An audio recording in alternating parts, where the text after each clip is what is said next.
آمين.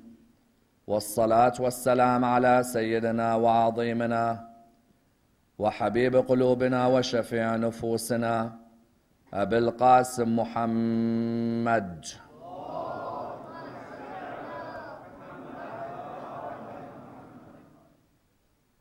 وعلى أهل بيته الطيبين الطاهرين وأصحابه الغر الميامين. الحمد لله الذي جعلنا من المتمسكين بولاية سيدي ومولاي علي بن أبي طالب.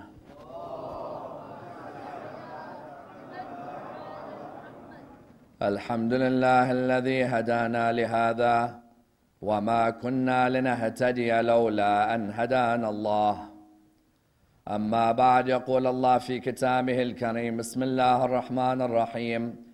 أفلا يتدبرون القرآن أم على قلوب أقفالها. The first of our salawat in honor of Rasulullah Muhammad sallallahu alayhi wa alihi wa sallam.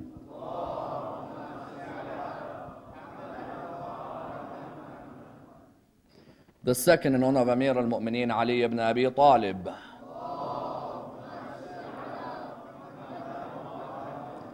The third with your loudest voices in honor of the Imam of our time, Imam Sahib al-Asr wal-Zaman.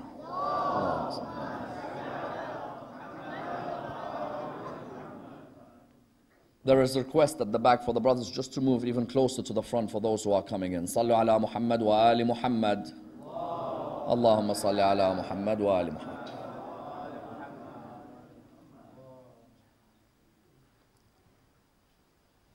Respected scholars, brothers and sisters, Assalamu alaikum wa rahmatullah wa barakatuh. Do they not reflect upon the Quran, or are their hearts locked? Is a devastating verse, and a verse directed at the community and the people of the Holy Prophet Muhammad sallallahu alayhi wa sallam. A couple of nights ago, the Holy Prophet cried in anguish to his Lord, saying, "My Lord, my people have abandoned this Quran." His Lord replied back to him by saying, "I made the Quran easy for them to memorize, but are there any memorizers?" But then his Lord continued with this devastating line, this line which affects each and every one of us on a night like this. For the line is a very interesting one. أَفَلَا يَتَدَبَّرُونَ الْقُرْآنَ أَمْ عَلَى قُلُوبٍ أَقْفَالُهَا. Do they not reflect upon the Quran, or are their hearts locked? When Allah subhanahu wa ta'ala talks of tadabbur within this ayah, it's as if He's telling the Holy Prophet, you've told me that your people abandon this Quran. I made the Quran easy for them to remember, but it doesn't seem there's any memorizers. If they can't memorize the Quran, surely they would have the ability to ponder over the Quran. The idea of tadabbur is a deep reflection upon the verses of the Quran. Because we know within the religion of Islam, the highest trait the human can achieve is to be a reflective human being.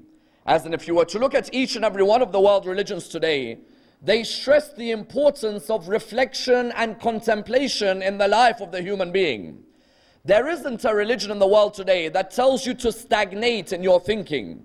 Every religion tells you, reflect upon the world that surrounds you. Ask yourself where you came from. Ask yourself, what are you doing currently? And ask yourself, where are you heading? Imam Ali ibn Abi Talib salawatullah wa salamu alayhi, Allahumma salli ala Muhammad,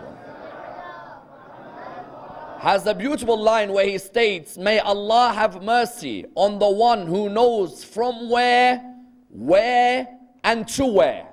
What the Imam meant is that the basic attribute of the human being that differentiates them from any other existent is reflection and contemplation. An animal can eat, and a human can eat. An animal can desire, and the human can desire. An animal can sleep, and the human can sleep. But an animal doesn't have the contemplation ability cognitively like the human being. Therefore, when Allah subhanahu wa ta'ala in Surah 47 verse 24 says, أَفَلَا يَتَدَبَّرُونَ الْقُرْآنَ, do none of them reflect upon this Quran, The idea was that your basic trait as a human, which highlights to you whether you have any attachment to the Quran, is your ability to ponder on its verses. If you were to look at many Muslim communities today, you find that many of them may not ponder on the verses of the Quran their whole lifetime. As in, I've seen in many a community people who read the Quran, read the Arabic, read the verses without pondering for a single moment on its recitation. That's why you find that if you were to look at yourself on the very basic level, look at the shortest surahs which you've memorized in the Quran, in some cases the only surahs, you'll find that if you were to reflect upon their verses, there are many who don't even know what they are reciting. Let me give you a few examples.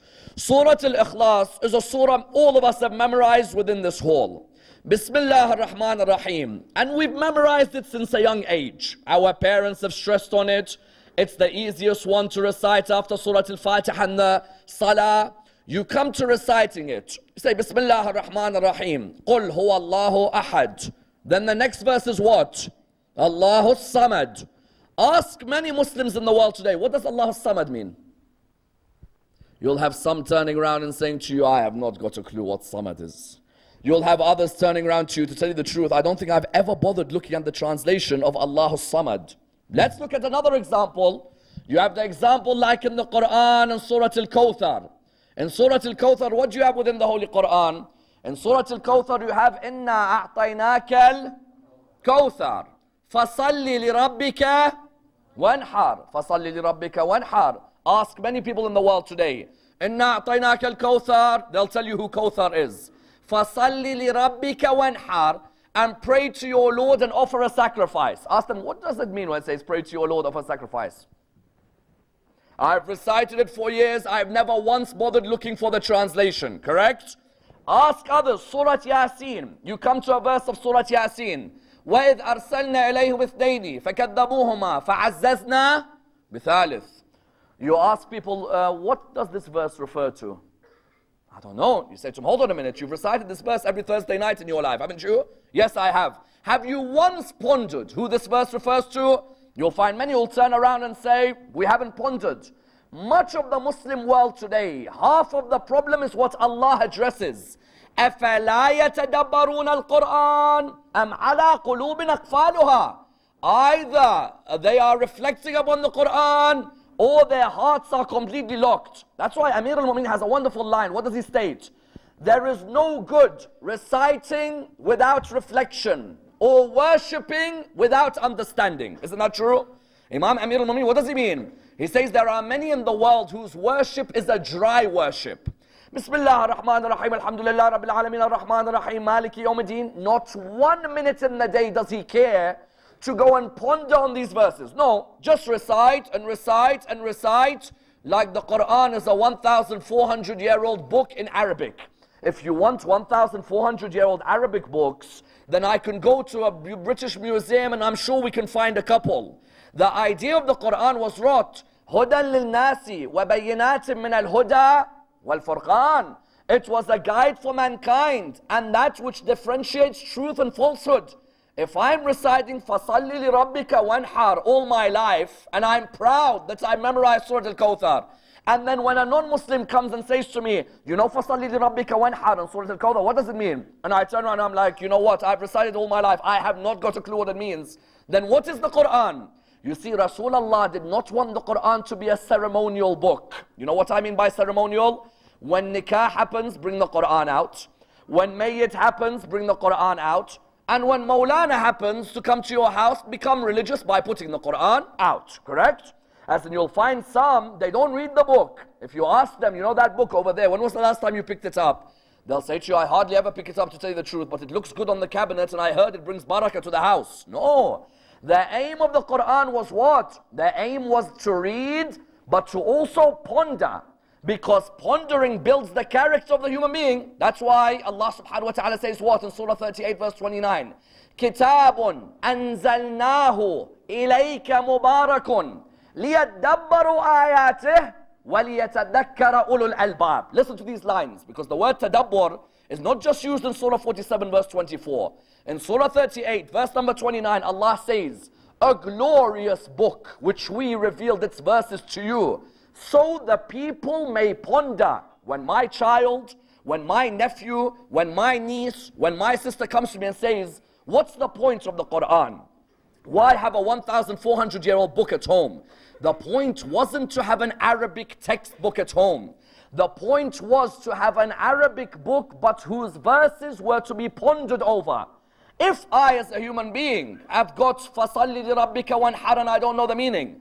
Allahu Samad, I don't know the meaning. قُلْ أَعُوذُ بِرَبِّ الْفَلَقِ مِنْ شَرِّ مَا خَلَقَ وَمِنْ شَرِّ غَاسِقٍ إِذَا وَقَبَ. Ask many Muslims in the world today, what's غَاسِقٍ إِذَا وَقَبَ? I recite this because they told me the quls remove envy, and the quls remove evil eye, and the quls remove me from having a car crash when I leave the house. You say, okay, but what's غَاسِقٍ إِذَا وَقَبَ? To tell you the truth, I haven't got a clue what it is, but it sounds nice in the rhyme, you know, the whole thing rhymes. You therefore find that this lack of pondering left the Muslim world in a state of a lack of guidance. When you saw the Muslim world in this state, why? Because the Muslim world had stopped reflecting upon the Quran. Rather, the Quran just became a book where you read the Arabic language and your tongue has oscillating movements. Tonight, let's examine this cry from the heavens. That what does Allah mean when He says, do they not ponder over the Quran, or are their hearts sealed? Let's examine this in the following stages. Number one, why does Allah say, or are their hearts locked? And what does it show about a human being, even though he's alive physically? What does it show about them if they don't ponder over the Quran? Number two, how did the Holy Prophet show that if a person doesn't ponder over the Quran, a dog's existence is better than his, and sometimes it's worthy of calling him a donkey? Number three, how does the Quran and the traditions of the Prophet state to us that sometimes there are those who recite the Quran, but the Quran does la'na on them? Which people are those? Number four, how important is pondering over the Quran in guiding much of the non-Muslim world to the beauty of the Quran? Number five, how important is it not to recite Taraweeh the whole month and finish the Quran without pondering about the status of the ones Rasulullah loved in the Quran?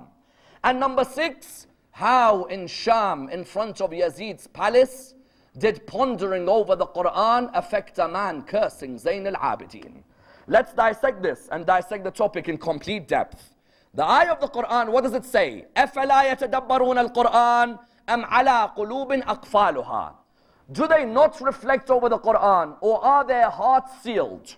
Without a doubt, the aim of every Muslim in the world is to have a heart which is in a state of peace and purity.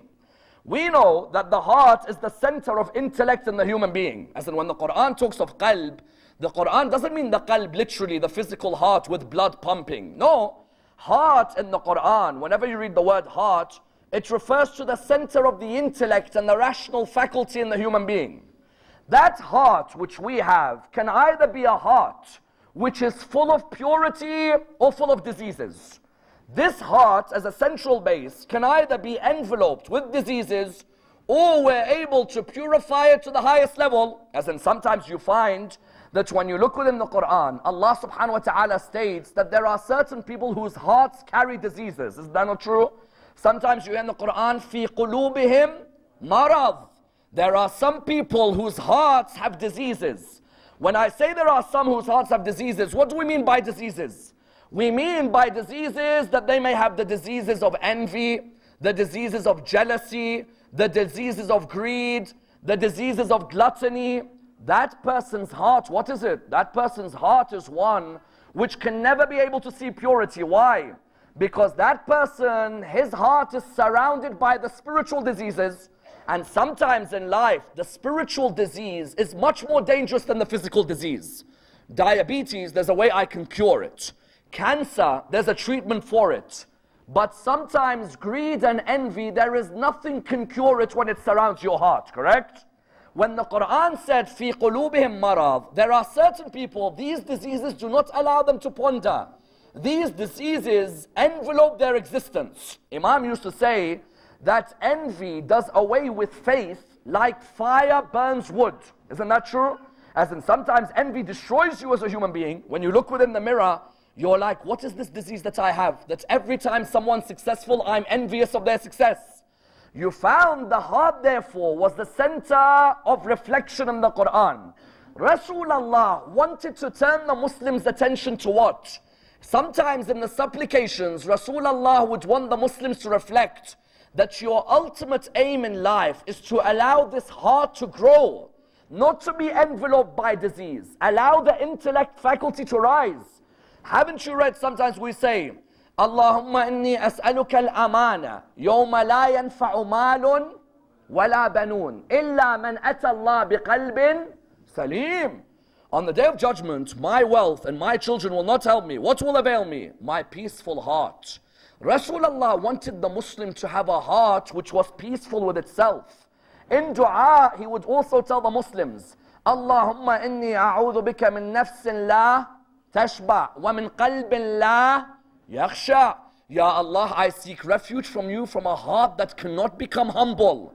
When the Quran said, are their hearts sealed? What it meant was, the person who does not reflect upon the Quran, his heart is sealed from all guidance. Because if the Quran is recognized as a huda, as a guidance for mankind, the one who sits idly Monday to Friday, earning, without pondering on the Quran, that person's physical heart is pumping blood. His spiritual heart is dead, correct? His physical heart, yes, there's blood being pumped. His spiritual heart doesn't ponder at all about his existence. And that's why Rasulullah, how did he turn this on his head?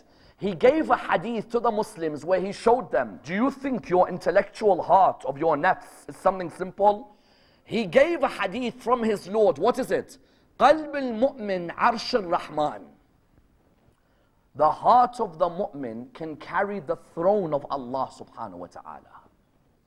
This heart of the human being, the heart of the believer, can carry the throne of Allah. Ya Allah, your throne which carries all knowledge. No, O human being, if you reflect upon my Quran, I'll allow your heart to carry my throne. But it needs you just to take an hour of your day. It needs you to take 10 hours of your day. It needs you to take 10 minutes of your day. If you're able to reflect and ponder on the Quran, I promise this heart will never be locked. Let me give you an example. Miqdad came to the Prophet one day. He said to him, Ya Rasulullah, you know what? I'm confused. He said, about what? He said, I heard Abu Hurairah say something. I heard Ibn Abbas say something. And I heard a third Sahabi say something. He said, what is it? He said, Abu Hurairah said, an hour of reflection is greater than a whole year of worship. Ibn Abbas said, an hour of reflection is greater than 7 years of worship. A third companion, I went past him, he said, an hour of reflection is greater than 70 years of worship. Ya Rasulullah, I'm confused. You know what Rasulullah looked at him and he said? He said to Miqdad, come with me, let's hear what they've got to say. So when Miqdad walked with him, they came to Abu Hurairah. At this moment they said, Abu Hurairah, how do you reflect upon Allah subhanahu wa ta'ala? He said, I read Surah 3 verse 191 every day. He said, what do you mean? He said, Surah 3 verse 191, doesn't it say, the men of understanding reflect upon the creations of the heavens and the earth. So Ya Rasulullah, I reflect on this ayah every day. So Rasulullah turned around to Miqdad, he said, Miqdad, his 1 hour of reflection is greater than a whole year of worship. Correct? I don't want you just reading the Quran non-stop. No, read the verse, reflect and ponder on that verse. Abu Hurairah would look at the verse, he'd reflect, you know what? How did he create this heaven and the earth? How merciful is he that he allowed me to share from that treasure? He could have kept it all for himself, but he's made the heavens and the earth subservient to me. Rasulullah turned to Miqdad, he said, an hour of that pondering on one ayah of the Quran, just one ayah. There were our people, how do we think in Shahr Ramadan? You know what, I'm going to finish the whole Quran. Don't finish, relax. You don't worry. Don't finish. You just take one ayah for the whole month, wallah, you'll change the whole Muslim world. Because if you're just going to read it in parrot fashion, there's no point. And there are many people who write to me, they say, you know what, Sayyid Ammar, I finished the whole Quran this month. MashaAllah, credit to you, you have that attachment and it's good. But don't finish, rather ponder on the Quran. Just recite and ponder. Abu Hurairah, one ayah, just one, Surah 3, verse 191, Rasulullah said, you know that 1 hour of Abu Hurairah is greater than a year of dry worship. There are some of us, we go Umrah, we go Hajj. Ziyarah, Umrah, Hajj. Jum'ah, Umrah, Hajj, Ziyarah. Wallah, you ask him, فَصَلِّ لِرَبِّكَ وَانْحَرْ. So why are you doing all of this? Why are you doing all of this? Are you doing it so what? Oscillating Arabic tongue movements? There's an Arabic course in a university. Go do the Arabic course. When you came to this book, the idea was Abu Hurairah said what? 1 hour, Rasulullah told him, of Abu Hurairah thinking about Surah 3 verse 191 is greater than a year of worship. Then Miqdad said, Ya Rasulullah, can we work a bit further? Rasulullah said, come with me. Who said to you an hour is greater than 7 years of worship? 1 hour? Greater than 7 years of ibadah? He said, Ibn Abbas. He said, let's go and see what he does. Ibn Abbas was reading the verses about the Day of Judgment. You know those scary verses? The ones that make you reflect about your salah and your fast and the way you're treating your parents and the society that surrounds them.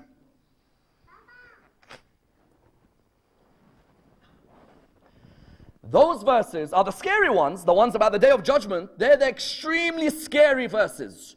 When you come to them, I know some people who say, listen, don't tell me any verses about Qiyamah, correct? They hate it when Mawlanas talk about Qiyamah and Maut and so on. Those verses, why? Because they really make you reflect. He came to Ibn Abbas, he said, Ibn Abbas, what are you doing? He said, I'm reciting the verses about Qiyamah because it makes me reflect about the way I'm living my life. What's this world really about? This world is going to be over in a few days. I've got a cinema screen coming down on the Day of Judgment where my whole film is going to be played in front of me. When I reflect upon these verses, Ya Rasulullah, I think, what? Am I going to be able to face Allah subhanahu wa ta'ala with that whole cinema screen in front of me in today's language? Rasulullah turned around towards Miqdad. He said, you know, that 1 hour of reflection is greater than 7 years of worship. There's no point coming ziyarah every year and hajj every year and umrah every year, 7 years of doing everything. And then when you come to the person himself, he hasn't pondered once on the ayah of the Quran. He said, you know, Ibn Abbas, 1 hour of his reflection is greater than 7 years of ibadah from anyone else. Then Miqdad said, how about this other person? They went to a third Sahabi, they came towards him. They said to him, what are you doing? He was reading the verses only about hell. Now those are the scariest verses. Those verses, if you just sit down, don't do anything else. Don't do anything else. Just sit and reflect upon those verses. You're like, you know what, I don't want to stay there eternally, to tell you the truth. As in, like, that's not a place I think I'm going to be comfortable.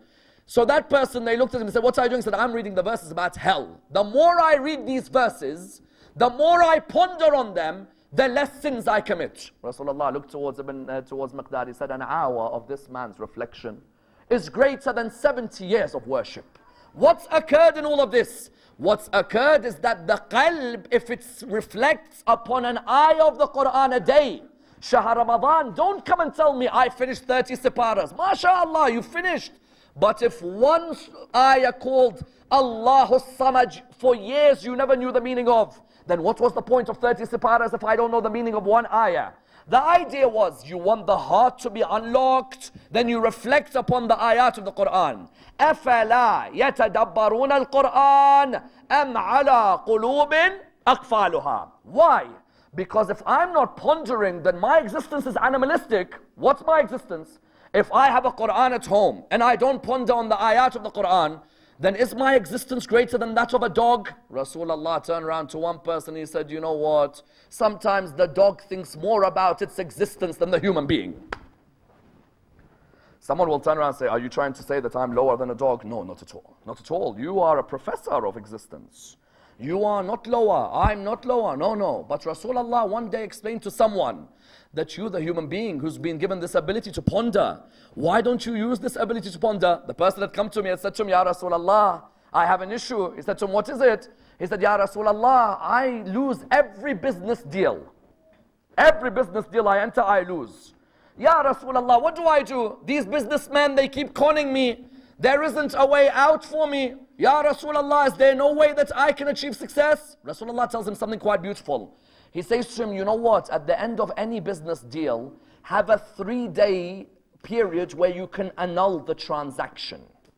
This is something interesting, as then you wouldn't consider Rasulullah giving you a 3-day refund or 16-day guarantee like you have in businesses today.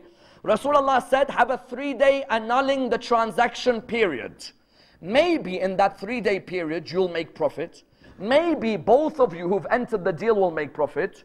Or maybe you'll reflect and you'll say, you know what, this deal isn't for me.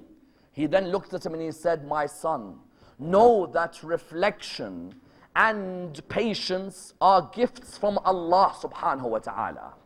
And know that being hasty and being impetuous are from the signs of the gifts of shaitan. Then he said to him, my son, reflect, for it will make a difference between you and a dog. Listen to this line. He said, what do you mean, Ya Rasulullah? He said, a dog reflects more on its existence sometimes than the human being. How? He said, when a dog sees food, it goes near it, smells it, comes back. It's beautiful. It goes to the food, smells it, comes back, looks around, comes back, goes back near the food, tastes it, but comes back. You see how many levels of reflection? Yes? Allahu Samad needs 5 minutes and you'll know the translation tonight. 5. But if you don't donate 30 seconds, then what's the difference? He says the dog goes to the food, comes back, goes away, comes back, looks around, comes back. It reflects and reflects and reflects. The human being with the Quran, they'll look at the verse, they won't even think of coming back. It will just be a case of recite it in the Arabic language. He said, if a dog can think about its existence like this, then why don't you ponder about your reality as well? And sometimes it's the truth. We as the human beings walk around on this earth arrogantly, thinking that we know everything. The reality is what? Sometimes a dog in 5 minutes has reflected more on its existence than the human being over 70 years. And that's why the Quran wanted to remind us through the Holy Prophet that what? There were nations before you, we gave holy books. We don't value them more than a donkey carrying luggage. Salat al-Jum'ah, every Friday we hear this, don't we? He purposely made everyone hear it on Fridays every week. How many times do you come on the Friday and you hear the verse, مَثَلُ الَّذِينَ حَمِّلُوا التَّوْرَاةَ ثُمَّ لَمْ يَحْمِلُوهَا كَمَثَلِ الْحِمَارِ يَحْمِلُ أَسْفَارًا. The example of those who carried the Torah. Look how the Quran is so beautiful. The Quran doesn't say, you know, you Muslims, you're all donkeys. Because you've got the Quran, you don't read it. No, no, no, no. We won't be so direct. There were a group before you, we gave the Quran to. Yes? We gave the Torah to whom? We gave the Torah to the children of Israel. The children of Israel had the Torah like we have the Quran, isn't it? The children of Israel had the Torah nicely at home. You always make sure it's in a nice area, correct? It was gathering dust, and they would hardly ever read it. And if they read it, they don't ponder over it. It's just like Yasin wal Quran Hakim innaka lam yusrin ala siratal mustaqim tanzil azizir rahim litunzira qawman ma undira abahum. Just for 1 minute, did you think, you know what? Instead of every Thursday night reciting the whole of Yasin, I'm going to do an ayah a week with its tafsir. Why?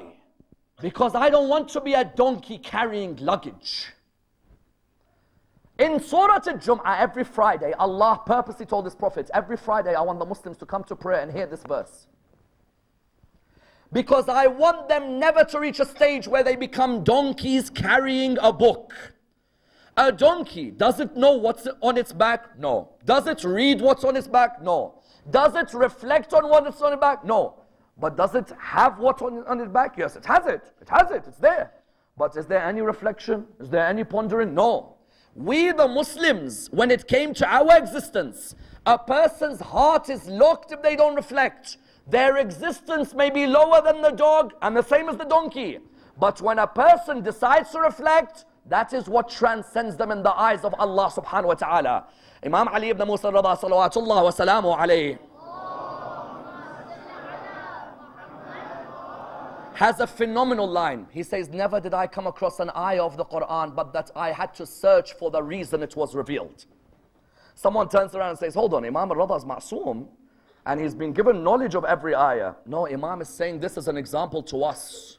I never came across an ayah of the Quran, but that I asked, why was this ayah revealed? The ultimate level of deep reflection is that an ayah of the Quran does not pass me. No way.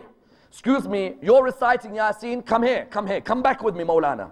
I want you to explain every ayah to us. Because for years I've read these ayat and I've never thought about what I'm reading. You who are reading Surah Al-Kawthar, tell me what's فَصَلِّ لِرَبِّكَ وَانْحَرْ.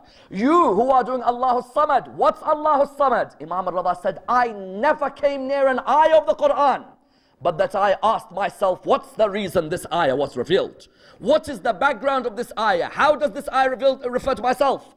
And that's why the famous hadith of the Prophet is a phenomenal hadith. We the Shia love to give la'na, correct? We're brilliant at la'na, mashallah. But do any of us ever consider that sometimes la'na is being done on us by the Quran? La'na on Ibn Ziyad. La'na on Shimr bin Dhul Jawshan. He doesn't realize the Quran's doing la'na on him 24/7. And he's proud. I'm doing la'na on the perpetrators of the crimes of Karbala. You knew that people like Shimr bin Dhul Jawshan originally had memorized the Quran or no? These were all memorizers of Quran. They had known the Quran inside out. These were Ali ibn Abi Talib's soldiers at Siffin. These weren't a joke. But there's a difference. What's the difference? Memorizing is one thing, but if there's no pondering on what you're memorizing, then what's the point? Correct? The Quran does la'na on those who recite it without pondering what's this verse revealed about. And how many Muslims exist today who recite the Quran without any pondering of what that verse is about? When the Quran does la'na, la'na means what? Withdrawal of mercy. The Quran asks Allah, Ya Allah, withdraw your mercy from the one who recites me without pondering on my verses. The idea was what? That when you have all these verses of the Quran, don't just watch these verses in this way. Sit, read, bring the family together, sit with the children, ponder on these verses so the Quran doesn't turn around and say, Ya Allah, send your la'na on this person and ponder over me. And that's why people ask the question, if the object of reflection is the heart, what types of tadabbur are there? This is a fundamental question. The object of tadabbur is the qalb. We agree? Because the verse says, أَفَلَا يَتَدَبَّرُونَ الْقُرْآنِ. Do they not reflect over the Quran? The particle M in Arabic signifies that there are two types of people, correct? There are two types. The ones who reflect and the ones whose hearts are sealed. We recognize that tadabbur is the sign of the person who has a relationship with the Quran. What types of tadabbur are there? There are many types of tadabbur. There's scientific tadabbur, economic tadabbur, historical tadabbur, linguistic tadabbur. There's even tadabbur on the verses about the sea. Someone says, what do you mean scientific, historical, linguistic tadabbur? The Quran is not like the Bible and the Torah. The Bible and the Torah are books of history. The Quran is a holistic way of life. When you look at the names of the index of the chapters of the Quran, that should be enough for you to realize that one of your hobbies in life definitely has a chapter named after it in the Quran. What do I mean? There are some of us here who love what? Embryology, correct? There are some doctors in this hall today, correct? There are some who've studied biology. That person, all he needs to do in his life, tadabbur on the embryology verses. There are some in this hall who love going out to sea, isn't it?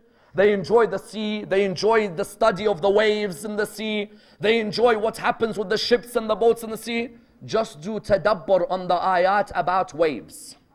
There are some of us, for example, we enjoy reading about the origin of the creation of the human being, let's say. Then go and just read about the origin of the creation of the human being, do tadabbur on those verses. There are some of us who love law in this hall, isn't it? There are some of us who are lawyers who have studied law. Study the law, verses of law. There's only 500 of them in the Quran. But study the verses of law and see how it relates to the legal system you live in. There are some of us who love economics in this hall, isn't it? There are surahs in the Quran named after economic principles. Surah 8, what's it called? Surah 8. Surah 8. Loudly. Surah 8. Anfal. Fantastic. Anfal refers to the spoils of war. There's an economic discussion with a surah named after an economic concept. Do you know why that tadabbur is important? Because if you know where the verses are in the Quran about embryology, about the leech-like clot, about the atoms, about the waves in the sea. I guarantee you, you show those verses to a non-Muslim, that non-Muslim will learn more about the Quran than you will. Dr. Gary Miller has a fantastic book where he talks about his experiences of non-Muslims who became Muslims through pondering on 1 or 2 verses of the Quran only. Imagine, 1 or 2 verses, just a little bit of reflection on them. Dr. Gary Miller tells his stories of people in Canada and America who became Muslim because of 1 ayah of the Quran. Let me give you an example. He says, I knew someone who used to sail the boats in the sea. He read Surah 24 verse 40. You know when he read it, he said, can I ask you a question? Muhammad had a sea around him? I said, no. He said, there's no way anyone can talk about waves in the sea when he hasn't been to the sea like that. Especially 1,400 years ago. Because Surah 24 verse 40 talks about the waves, how they hit each other. He looked at him. Dr. Gary Miller said, he looked at me and he said, are you sure Muhammad had not been to the seas? He says, look, I'm telling you, he hadn't been to the seas. He was living and brought up in Mecca, an arid land which is full of desert. He's like, then this word has to be from someone higher, because there's no one who knows the way the waves move unless he created those waves. In another story, Dr. Gary Miller says, just ponder on some verses, show them to the non-Muslim. When the non-Muslim reflects on them, he'll say, this is the book. In another verse, a non-Muslim tells Dr. Gary Miller, he says to him, you know the leech-like clot. خَلَقَ الْإِنسَانَ مِنْ عَلَقٍ. Correct? Alaq. He said, I spoke to a non-Muslim professor who discussed with me embryology. He's like, there's no way Muhammad could have known about a leech-like clot when he hasn't been to a medical university. Rasulullah studied at Harvard Medical School. Rasulullah studied at the Sorbonne. Rasulullah studied at the medical school at Cambridge. No. He said, how does he know then about the leech-like clot in the process of embryology? Further than that, Dr. Gary Miller has a story, and you should all try and read this book. He has a story where one of his non-Muslim friends reflected upon the verse in the Quran about the atom. We know the atom in the heavens, and the atom in the earth, and the atom when it splits into smaller parts. That non-Muslim said to him, that verse, Surah 34, verse number 3, he said, you're telling me Muhammad knew at that time that an atom, which was the smallest possible existence, can even split into further parts? How does he know all of this? If we Muslims pondered on the Quran, wallah, we can change the whole world and its existence. Yet if you came to a Muslim today and said to him, can you show me which ayah in the Quran talks about the atom splitting into smaller parts? Our lack of pondering means we can't quote the ayahs well. Our lack of memorization means we can't even speak them. And then Rasulullah is right when he says they abandoned the Quran. Rather, when we're able to ponder on these verses, when a non-Muslim comes to speak with me about the Quran, do you know many non-Muslims what they think the Quran is? They think the Quran is a history book, like the Bible. It's the history of the prophets. What they don't realize is, no, the Quran is a book of science, a book of economics, a book of law. Even for those of you in the crowd, I challenge you not to let people think on your behalf. You go and do the thinking. What do I mean? What, you don't have your own mind? You have to wait for people to think for you? You read the Quran as if Allah revealed it to you yesterday. And when you see legal verses in the Quran, start studying them and challenging them. If there's a verse in the Quran about moon sighting, it says that the eye has to see. Why can't we come and look at this verse and say that, Ya Allah, you asked me to ponder. You said to me, if I don't ponder, my heart is locked. I ponder on that verse. In the 7th century in Arabia, you could only see with the eyes the moon. But Ya Allah, I have astronomy today. I have the telescope today. Why can't I ponder and use these scientific tools? If someone turns around to you and says, no, you can't think like that, say to them, the Quran ordered me to think. The Quran didn't order me to do following imitation blindly. Yes, there are people who are more knowledgeable than us. They have studied, but take it upon yourself. Those of you who are interested in organ donation, study the verses on organs in the Quran. Reflect, make theories. Those of you who have studied IVF, study the verses on embryology in the Quran. Don't let someone come to you and say, excuse me, you people haven't studied, you can't think. No, no, no. أَفَلَا يَتَدَبَّرُونَ الْقُرْآنَ. Do they not reflect? Allah is telling us, don't be blind. You reflect, talk, express yourself. This Quran, you are not its servant. I sent it to serve you. The Quran didn't come for us to serve it. The Quran came for it to serve us. It came as a platform for our betterment. Therefore, when Rasulullah said ponder, when Allah said reflect, I tell you, no one summarizes this like Imam Zayn al-Abidin salawatullah wa salamu alayhi. Imam Zayn al-Abidin has a phenomenal line. He says, the Quran is like a treasure chest. Therefore, take the treasures, open them up and look what's inside them. True? The Quran is a treasure chest, but not a treasure chest that you just leave in the side. No. If you found a treasure chest on an island, wouldn't you open it up straight away?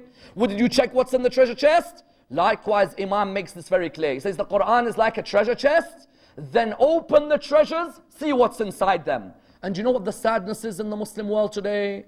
There are many you see recite the Quran in the holy month of Ramadan. Recite and recite. Every night a juz'ah. Every night a juz'ah. Yet you ask them, don't you ponder over these verses you're reciting?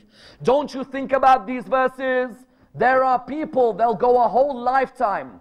A verse is clear in front of them making a statement, they'll dismiss the verse. There are some, you tell him, Habibi, the Quran says, Ya ayyuha alladhina amanu, idha qumtum ila salati, faghsilu wujuhakum wa aydiyakum ila al-marafiq, wamsahu bi ru'usikum wa arjulakum ila al-ka'bayn. Correct? The Quran says that, oh you who believe, when you rise for prayer, wash your face, wash your hand, yes? Rub your head, rub your feet. You look at him and you say, Habibi, it says rub. It says, so what? No, but Quran is saying rub. He's like, yes, but the Sunnah says wash. Habibi, which is more important, the Quran or the Sunnah? Ponder, reflect. This ayah is telling you to rub your feet. Yes, but I heard there's a hadith which says, what do you mean I heard there's a hadith which says the Quran is saying rub? So do you know what the final conclusion is? Rub is good, but washing is better.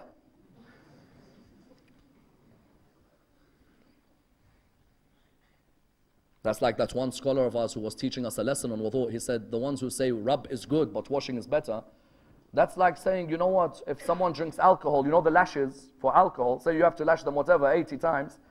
He says, 80 is good, but why don't we lash them 600? It's better. Baba, the law is Allah's law. Who are you to come?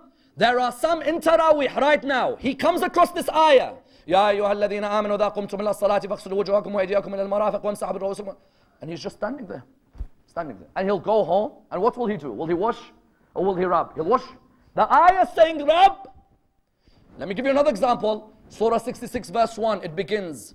Surah 66 verse 3, the Prophet told his wife a secret. She went and told her best friend. Rasulullah told her, how dare you tell your best friend? She said to him, who told you? You say to him, Habibi, all wives of the Prophet are the same? He says, how dare you chat about the wives of Rasulullah? Habibi says, وَإِذَا سَرَّ النَّبِيُّ لَا بَعْضِ أَزْوَاجِ حَدِيثًا. The Prophet told his wife a secret. She went and told her friend. Am I meant to trust this wife? You can't talk about the wives of Rasul. But the Quran is talking, not me. How dare you? You must be Shia.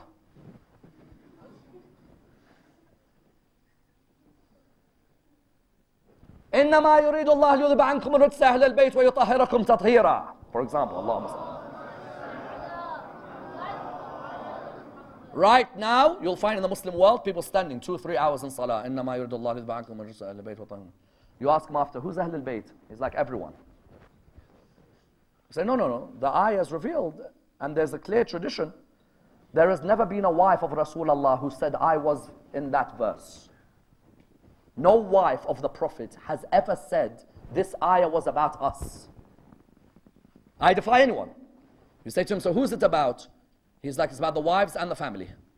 Habibi, the hadith in Muslim, it says, Muhammad, Ali, Fatima, Hassan and Hussein were under the kisa. No, doesn't matter. There are some, they don't even just say it doesn't matter. They just read the verse without thinking. The point is what? There are many in the Muslim world today who read and read. But the Quran said what? أَفَلَا يَتَدَبَّرُونَ الْقُرْآنِ. Do they not ponder? We don't just want you to read. You read about wudu, you end up washing your feet and we're telling you to rub. You tell us don't talk about the wives and what they did to Rasulullah, but the Quran, we're telling you to talk. The sadness, therefore, is when the Muslim Ummah reaches a stage where the Quran is with it, they neglect it, they don't ponder it, they end up killing the family that came with the Quran. Because if you didn't reflect on the Quran, then you wouldn't know who Zayn al-Abidin is or Zainab is, correct? All you would be doing is reading Arabic, and that's what happened in Sham. Because Imam Zayn al-Abidin says it quite beautifully. He said, we entered Sham, and when we entered Sham, he said, I saw Sahal bin Sa'ad al-Sa'adi. He said, when I saw him, I looked at him, and he looked at me, and he said to me that I was a companion of your great-grandfather, Rasulullah. So Imam Zayn al-Abidin looked at me, he said, do you mind doing me a favor? I said, what is it? He said, please buy me a piece of cloth and bring it to me. He said to him, why? He said, bring me the piece of cloth. He went, he bought him the piece of cloth. When he bought him the piece of cloth, you know what the Imam did? The Imam placed the cloth between the chain and the neck. Sahel said to him, why? He said, since Karbala, the chain has cut through my neck. I've just wanted something to place in the middle. Then Imam Sahel had left him. Imam continued to walk. A man came to him, said, curse be on you and all of your rebels at Karbala. Imagine the insult towards the son of Imam al-Hussein. He cursed him and he cursed all of the family who were around. They began to poke spears in the waist of Sayyidah Zainab alayhi salam. They began to pour boiling water on Bibi Kulthum. But then on top of that, what did they do? One of them came and he cursed Imam Zayn al-Abidin. Imam looked towards him. He said to him, oh man, have you read the Quran? The man said, I know the Quran inside out. He said, have you read Surah 8 verse 41? وَاعْلَمُوا أَنَّمَا غَنِمْتُم مِّن شَيْءٍ فَأَنَّ لِلَّهِ خُمُسَهُ وَلِلرَّسُولِ وَلِذِي الْقُرْبَى. That when you acquire something, a fifth of it is to go to Allah and His Prophet and the family of that Prophet. The person looked at him, he said, yes, of course I've read that verse. He said, have you read the verse in the Quran? قُلْ لَا أَسْأَلُكُمْ عَلَيْهِ أَجْرًا إِلَّا الْمَوَدَّةَ فِي الْقُرْبَى. He said, yes, of course. It's about the family of the Prophet. He said to him, have you read the verse in the Quran? إِنَّمَا يُرِيدُ اللَّهُ لِيُذْهِبَ عَنْكُمُ الرِّجْسَ أَهْلَ الْبَيْتِ وَيُطَهِّرَكُمْ تَطْهِيرًا. He said to him, yes, of course I have. He said, oh man, have you ever pondered who they're revealed about? He said to him, tell me. He said, we are the family of Rasulullah. To my right is the granddaughter of Rasulullah. To my left is the other granddaughter. Those children, Sukaina and Ruqayya, they're the great-grandchildren of Rasulullah. Oh man, you've read the Quran all these years. Did you not ponder about the family of Rasulullah? Inna lillah wa inna ilayhi raji'un. We pray to Allah subhanahu wa ta'ala to raise us with Muhammad and al-Muhammad. Ya Allah, allow us to ponder over the verses of the Quran in the holy month of Ramadan. Allow us to ponder on those verses that we've memorized and those verses that come new to us. Ya Allah, open our hearts to the Quran. Allow us to be raised alongside the Holy Prophet Muhammad sallallahu alayhi wa alihi. Raise us with the Imam of our time, Imam Sahib al-Asri wal-Zaman. We pray to Allah subhanahu wa ta'ala the Surah al-Fatiha, but before it the loudest of your salawat.